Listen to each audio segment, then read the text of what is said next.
Alhamdulillah, salatu wassalam ala Rasulullah. I hope to be able to prove to any rational person, any right-thinking human being, that not only that there is a God who has created all of us and sustains the universe in which we exist, but also that God has sent to human beings guidance through which and by which we can live our lives, earn His pleasure in this life and the next.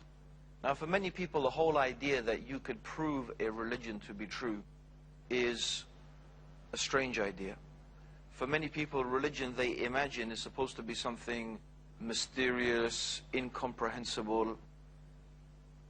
In fact, the whole idea of faith in the minds of some people is that faith is supposed to be something that you believe without any proof. But Muslims don't hold that point of view. Rather, for us, faith is something that is established upon evidence, upon understanding, with insight. In the same way, for example, that a scientist has a theory, and that theory is supposed to be supported by evidence through observation of reality. So by observing reality, by observing the world, by observing various phenomena, the scientist comes to a conclusion based upon that observation. Now, before we start our conversation, I have to lay down a few fundamental points. Some issues that we all have to agree on. If we don't agree on these issues, you can turn off the TV now, because there's not going to be any point in this discussion if we don't agree on a few basic fundamentals. So the first basic fundamental that we have to agree on is this: that the world in which we live and this universe in which we live is real. It is real. It's really there. It's not like in the film The Matrix, you know, is that everybody in their mind, it's a computer-generated image in their mind, and maybe reality is not reality anymore. I mean, okay, it's possible that that could be true, but what does it benefit us thinking like that? No, we have to accept that the world in which we live is real. I am real, you are real, the sun is real, the trees are real, the air is real, and this is a real world. And the way we understand our world and the way we understand ourselves is by observation and by using our minds. This is the way that we understand reality. This is the way that we make sense of our everyday lives. We use our minds, we think, we reason, and all human beings have something in common. There is something in common that makes us all human beings. There are certain physical features we have, but there are also certain mental features and ways of perceiving reality that we share. That's common to our humanity. So one of these things is what we call common sense. We can call it common sense, or the ability to reason. And there are certain things that we all agree upon. And no two human beings would differ, except that if that person differed about this, we'd say, that guy's crazy, that guy's mad. He doesn't, you know, his brain isn't working properly. So one of the things we all, for example, let's take an example. One of the things that we all agree about is this: that the part of something is less than the whole of a thing. Part of something is less than the whole of the thing. We all agree with that? I'm sure we all agree with that. That's something every single human being everywhere is not going to argue about it. Okay. Another thing that all human beings can agree about, to give another example of something that we can all agree about, is that we don't find something coming from nothing. We don't find that. Human beings understand that where we see things working according to laws, working according to patterns, we see things constructed, we know that thing has come from somewhere. How did this universe come into existence? Where did we come from? What is the origin of all of this universe? If we can think about this, and we can understand this, and we can reason this, then we will find, step by step, we will come to an amazing, inevitable conclusion. So let's look at our universe. Let's look at the world in which we live. Let's look at ourselves. What we find when we observe the universe, when we observe ourselves, and we observe the world around us, we find that things are not only working according to laws and they're working according to systems and patterns. But these laws and these systems and patterns are amazing in their intricacy and their detail. And there are so many examples of this that are evident. Imagine instead of the earth rotating on its axis once every 24 hours, imagine instead that the earth was rotating very, very slowly. And in fact, a day was not a day, but it was what is now equivalent of 30 or 40 years. So what would you find? You would find that one part of the earth's surface would be almost constantly exposed to the sun. The other part of the earth's surface would be in darkness. The consequence of that would be one side of the earth would be superheated, the other would be super cooled. It would not be possible for life to exist. If there was not an ozone layer protecting us from the harmful effects of the sun's radiation, life on the earth would not exist. Could this perfect combination of gases, of movement, of various aspects, and I've just mentioned a few, be a product of some random event, of chance and coincidence? Let us, in order to understand this, go back and use what we decided already we're going to use. Let's use our process of reason. Let's use our common human experience. Is there anything in our human experience that tells us that you get such order, such fine and precise order from some random event? No. Our universal human experience tells us that where we see something working according to orders, working according to patterns, someone or something has ordered it. Someone or something made it work according to those laws and work according to those patterns. That's why, for example, an archaeologist could go and dig in the desert and find a simple piece of pottery. Just a simple piece of pottery. Yet this archaeologist will be able to tell us so many things about the civilization that made that piece of pottery without ever seeing them. He didn't see them make the pottery, he didn't see their houses, he didn't see their buildings. But this man digs in the dirt, he finds this piece of pottery, and he will tell us so many things about this civilization. Their state of technology, their transportation system, their level of intellectual capacity. Because he can examine the pottery, he can tell us at what temperature the ovens must have been at in order to bake the clay, to get it at this certain texture. And therefore from that he can deduce so many things. So for this archaeologist, the existence of this piece of pottery is conclusive proof of the existence of the people and the intelligence and the civilization that made it. If I was to say, for example, my mobile phone here, what is this mobile phone made of? Essentially, what is it made of? Two things. Silicon, which is sand, and plastic, which is oil. So here we have silicon and plastic, and a bit of leather as the cover of it. So two things, silicon and plastic. Now, in what place in the world is there lots of sand and lots of oil? Well, for example, Saudi Arabia. There's lots of sand and lots of oil in Saudi Arabia. What if I told you I was walking along one day in the desert in Saudi Arabia, and here I found this mobile phone, a product of complete chance and coincidence, random events. The oil spewed, the sun shined, the sun shone, lightning struck, and after millions and millions of years of all these geological changes and the heat and the cold and the pressure and the wind blowing, this mobile phone came into existence through mere random processes. Say this is ridiculous. Yet the human mind, the human brain, is infinitely more complex than a mobile phone, than even the world's fastest supercomputers. The human brain is infinitely more complex and has a huge capacity for computing power beyond what any human being has been able to make so far in terms of computers. It's an amazingly sophisticated machine. And in fact, with all the organs of our body, can we really believe? Is there anything in the totality of human experience that leads us to believe that these things are a product of some random event? No. Human experience tells us, reason tells us that when we find something ordered, it is a product of an intelligence that has ordered it, made it work according to these laws and these patterns.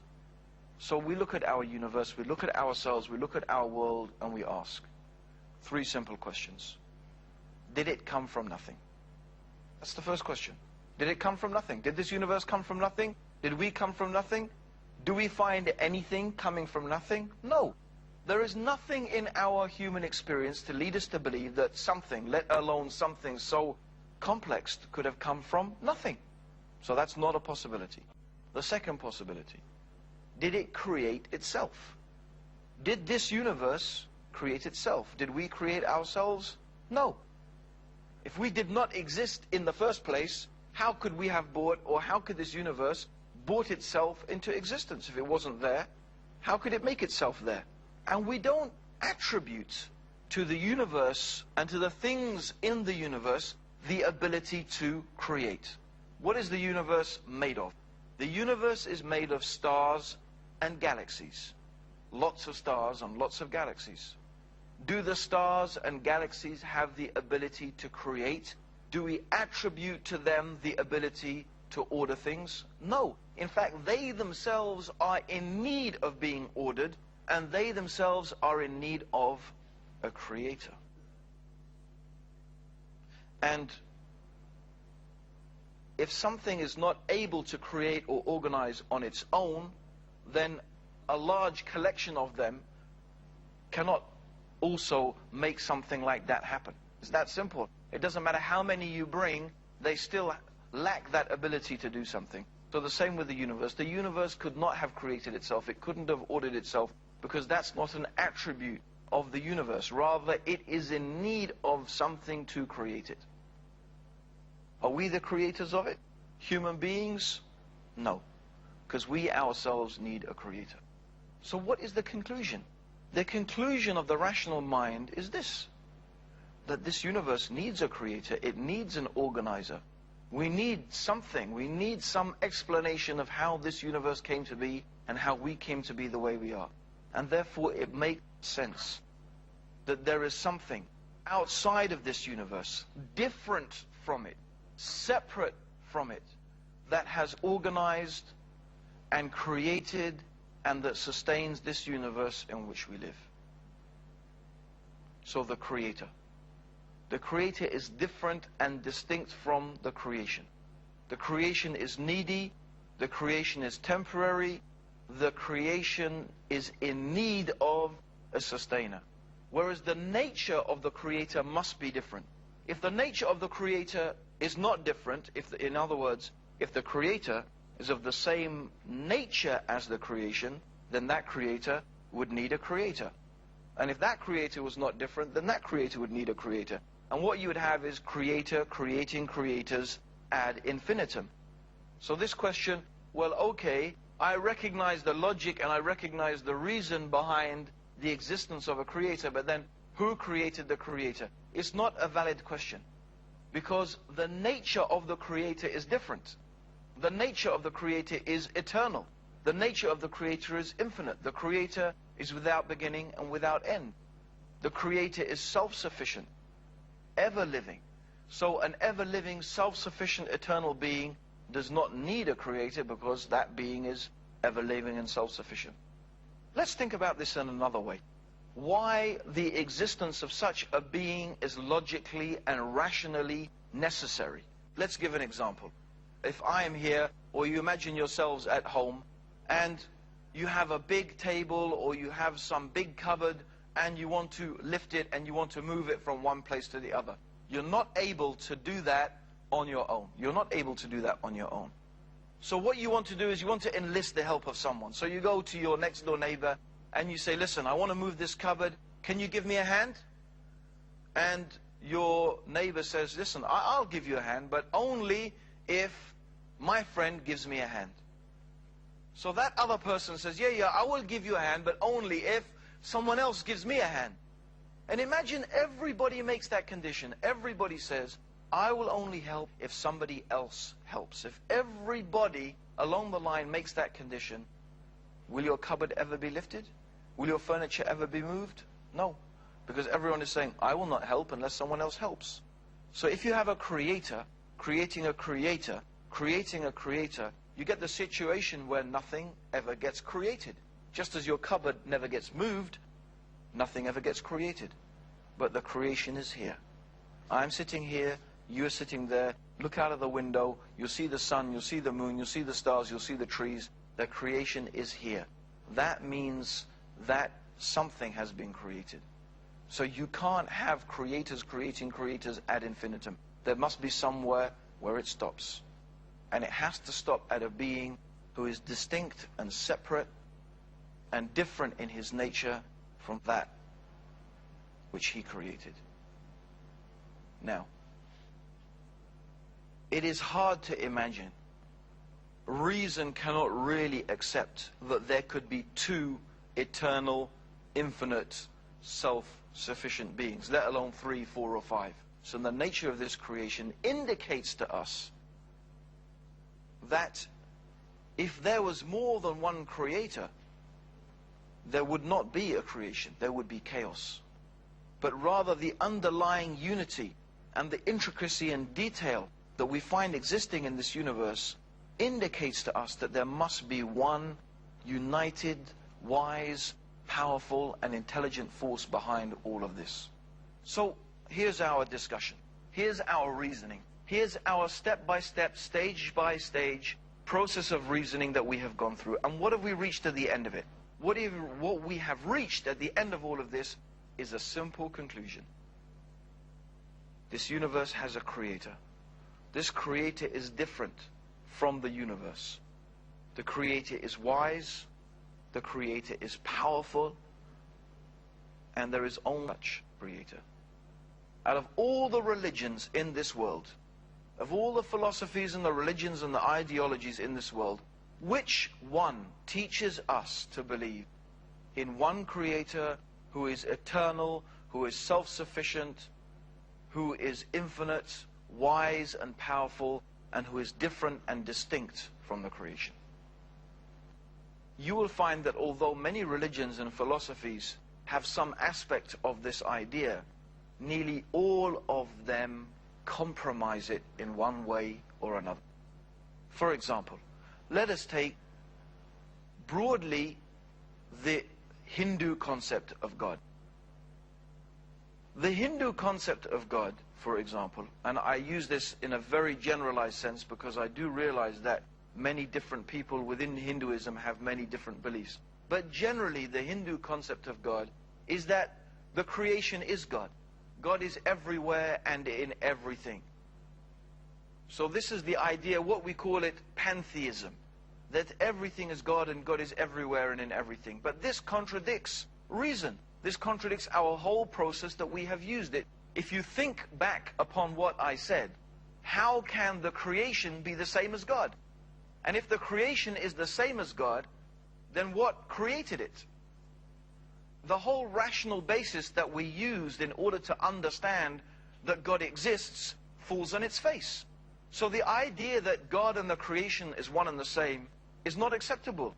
It's not rational. It can't be understood by reason. There is no basis for such a concept and for such a belief. And then you find other religions, for example Christianity. By and large, most Christians believe that Jesus was God. But traditional Christian theology tells us also that Jesus was the manifestation of God. In fact, many religions claim that God manifested himself as a human being or some type of creature. Again, this compromises that basic belief. How can something be creator and created at the same time? How can something be both eternal and infinite and finite and temporary? How can something be self-sufficient and needy at the same time? It's like saying the square became a circle but was still a square. How can a square become a circle and still stay a square? It doesn't make any sense. It's irrational, it's illogical. It's enough reason to reject any religion that tells us God became a man or God became some type of creature, because it's irrational. It doesn't make any sense. And it's something you can never ever prove. You can believe it if you want to, but you can never prove it, because it's a commonsensical, rational impossibility. And whatever is a rational impossibility can never be proven. It's that simple. So what religion is there in the world? What religion tells us to believe in one God that is wise, self-sufficient, powerful, who has created this universe and sustains it? Well, you're reduced to very few religions. Perhaps the only two religions that teach such a clear concept of the one God is Judaism and Islam. Well, if you want to become a Jew, by and large, Orthodox Jews will tell you tough. Because if you want to become a Jew, you have to be born a Jew. Your mother has to be a Jewish woman for you to be a Jew. So what universal religion? What religion that is universal, that is there for every person, that invites every person to believe in this rational, simple, clear, commonsensical belief is left? Look to the Quran. Open the Quran, read the Quran, read about Islam, and see for yourself the concept of God that the Quran teaches. There is a chapter of the Quran called Surah Al-Ikhlas, the chapter of this purity of faith. It describes this concept of God so beautifully. It says, Kul huwa Allahu ahad, Allahu samad, lam yalid wa lam yulad wa lam yakul lahu kufuwan ahad. Say He is Allah the One. Allahu samad. That means Allah is the one which every single thing needs, but Allah is in need of nothing. So He is self-sufficient, in need of nothing, but everything needs Him. Lam yalid wa lam yulad. And He does not give birth, He is not the begetter, rather He is the creator. Wa lam yakul lahu kufuwan ahad. And there is nothing that can be likened unto Him. God is not like anything we can imagine. Whatever picture you can put into your mind, God is not like that. God is unique, God is different from this creation, and this is the beautiful, clear, rational teaching of Islam about God.